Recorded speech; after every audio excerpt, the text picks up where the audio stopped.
Si j'ai bien compris, aujourd'hui, le dimanche de Pâques, la résurrection de Jésus, nous l'avons célébrée hier, parce que parfois on se trompe. C'est ainsi qu'aujourd'hui, c'est le premier dimanche de Pâques, et dimanche prochain sera le deuxième dimanche de Pâques.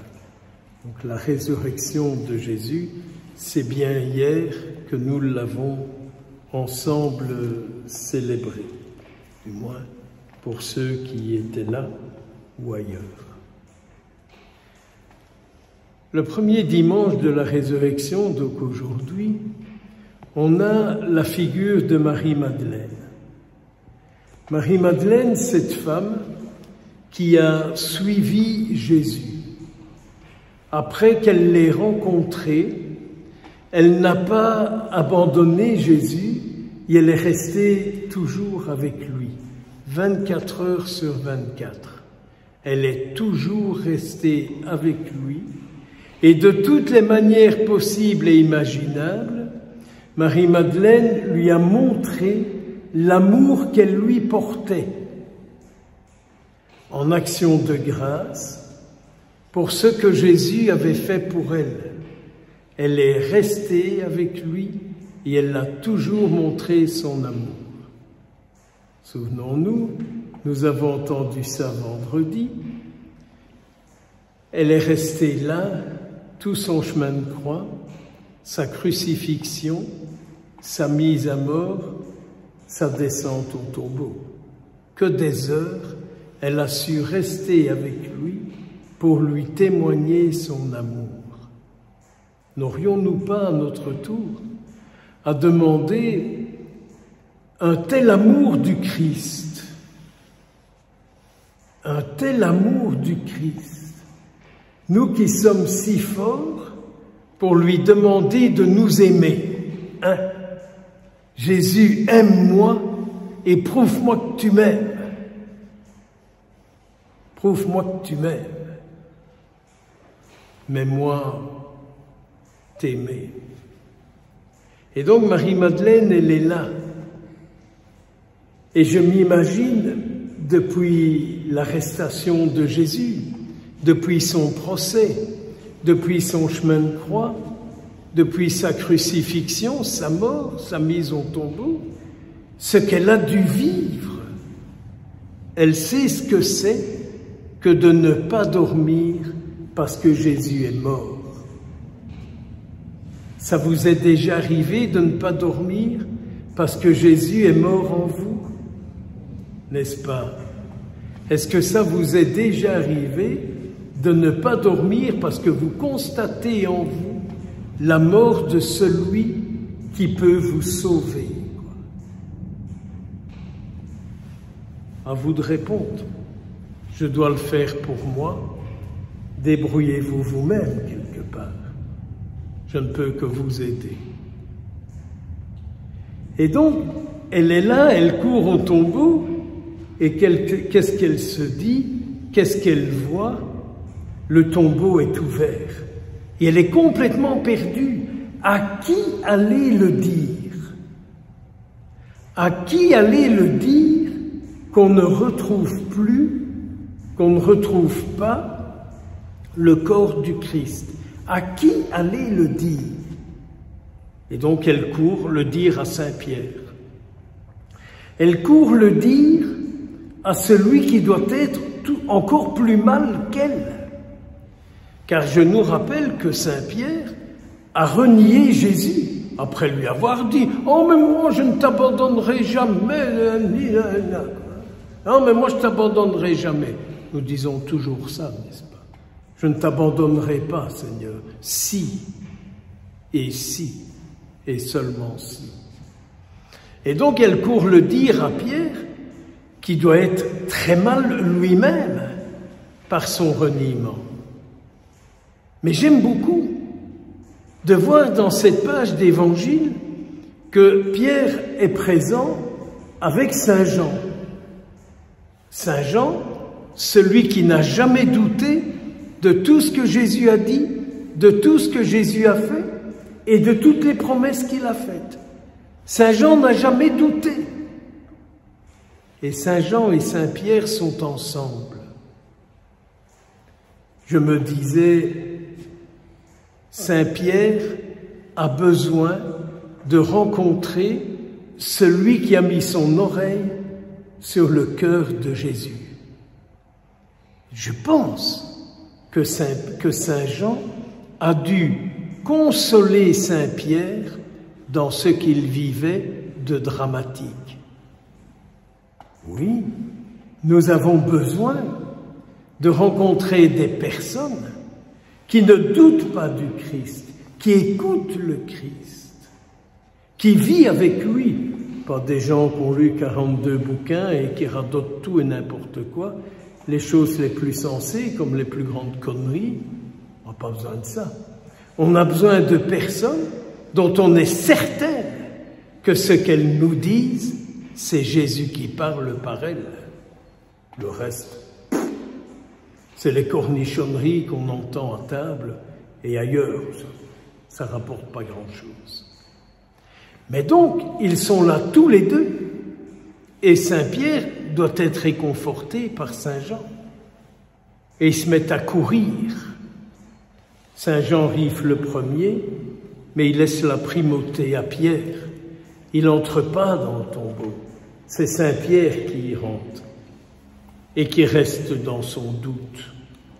Tandis que Saint Jean, lui, il a la confirmation de ce qu'il a toujours cru. Il a la confirmation que Jésus allait ressusciter après être passé tout ce temps à descendre jusque dans les enfers de la réalité des morts, du monde et de la vie. Et puis, après cette expérience, nous retrouvons Saint Pierre qui ne peut pas s'empêcher de parler de Jésus. L'avez-vous remarqué dans le passage des Actes des Apôtres? Saint Pierre dit, là où Jésus passait, il faisait le bien. Tiens, là où Jésus passe, il fait le bien. Là où il passe, il fait le bien. Il est grand temps qu'il passe. Il est grand temps, Seigneur, que tu passes. Il n'est pas grand temps que vous ayez des formules, mais il est grand temps qu'il passe. Car là où il passe, il faisait le bien, il guérissait, même ceux qui étaient sous le pouvoir du malin. Jésus voit, quand il passe, sous quel pouvoir nous sommes. Quand Jésus passe, il voit sous quelle domination je suis. Moi. Et quand il passe près de chacun de vous, il sait sous quelle domination vous êtes, même si vous refusez de le reconnaître, même quand on ne veut pas l'admettre,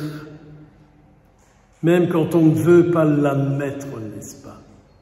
C'est difficile de reconnaître et d'admettre qu'on peut être sous le pouvoir de quelqu'un ou d'une philosophie ou de toute autre chose.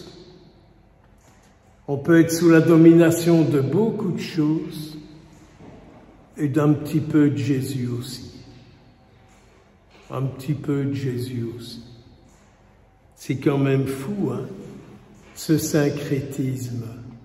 Je prends partout ce qui me plaît, ce qui m'arrange, ce qui me convient.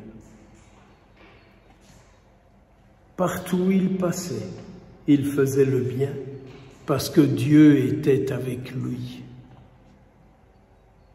C'est Saint Jean. Jésus était avec lui et il faisait le bien. J'aimerais tant, moi aussi, partout où je passe, faire le bien, parce que Dieu est avec moi c'est autre chose que la générosité. Faire le bien, c'est redonner la vie, ici bien sûr, c'est redonner de la vie à ceux qui l'ont perdu. Alors je comprends que, petit passage de la lettre de saint Paul aux Colossiens, je retiens une phrase: « Pensez aux réalités d'en haut et non à celles de la terre. » Avez-vous entendu? Pensez aux réalités célestes et non aux réalités de la terre.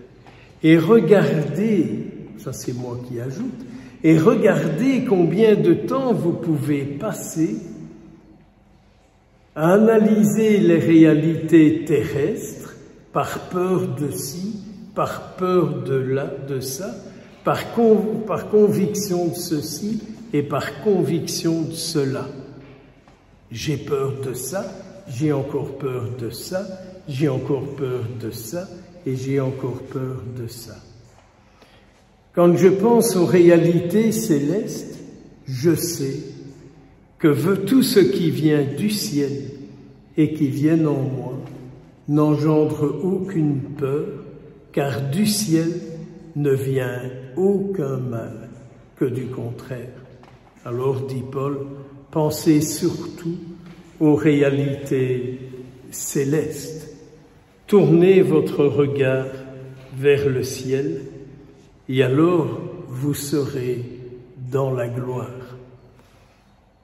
Saint jour, premier dimanche de Pâques, la situation de Marie-Madeleine, une pauvre fille qui a perdu tout le sens de sa vie, parce qu'elle a entendu, mais elle n'avait pas compris. Elle avait beaucoup entendu, mais elle n'avait pas compris. Saint Pierre, qui n'en a fait qu'à sa tête. Saint Jean, qui a écouté le cœur de Dieu.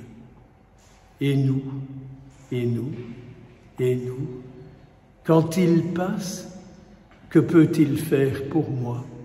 Que peut-il faire pour nous quand il passe? De quel diable je suis le yo-yo, n'est-ce pas? Au nom du Père, du Fils et du Saint-Esprit. Amen.